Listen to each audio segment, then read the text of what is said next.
यहोवा अपने सब प्रेमियों की तो रक्षा करता, परंतु सब दुष्टों को सत्यानाश करता है। रविवार 4 अप्रैल 2021।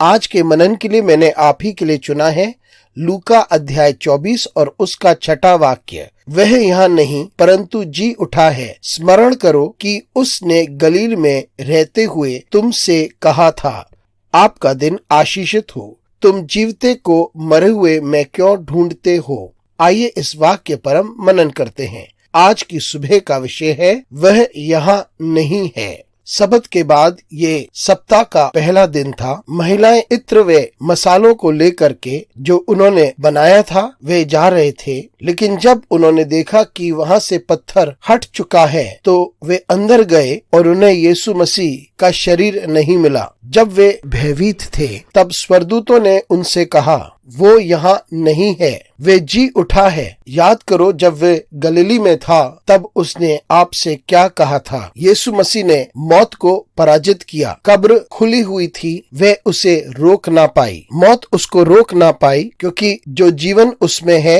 और उसके द्वारा है वो इतना शक्तिशाली है कि संसार की कोई ताकत उसे रोक नहीं सकती है। संसार की सामर्थ व अधिकारी उसे रोक नहीं सकते हैं। और जो यीशु मसीह की सामर्थ है, जो सामर्थ परमेश्वर ने यीशु को दी है, वो इतना शक्तिशाली है और इतना अद्भुत है कि उसने हर शक्ति को तोड़ दिया जो उसे रोकने की कोशिश कर रही थी, जो उसे दबाने की कोशिश करती है। अंधकार की संपूर्ण शक्तियां, मौत की शक्ति जो जीवन को दबाती हैं, उन सभी को उस कब्र में पराजित किया गया। तीसरे दिन यीशु मसीह ने मौत को और अंधकार को पराजित किया। यीशु मसीह ने दिखाया कि पृथ्वी की हर सामर्थ के ऊपर वे प्रभुता करता है और उसके पुनरुत्थान की वजह से संसार को आशा मिली, क्योंकि संसार की कोई भी शक्ति उसे रोक ना पाई। अब वे कब्र में नहीं है। जैसे एक मरा हुआ इंसान होता है, वो गलीली में था एक जीवित व्यक्ति के समान। वो कब्र से बाहर निकल चुका है, मौत को हराते हुए, अंधकार को हराते हुए और उन सारी ताकतों को हराते हुए जो इस पृथ्वी पर प्रभुता करती हैं। हम यीशु मसीह को तीसरे दिन विजयी देखते हैं। संसार ने सोचा था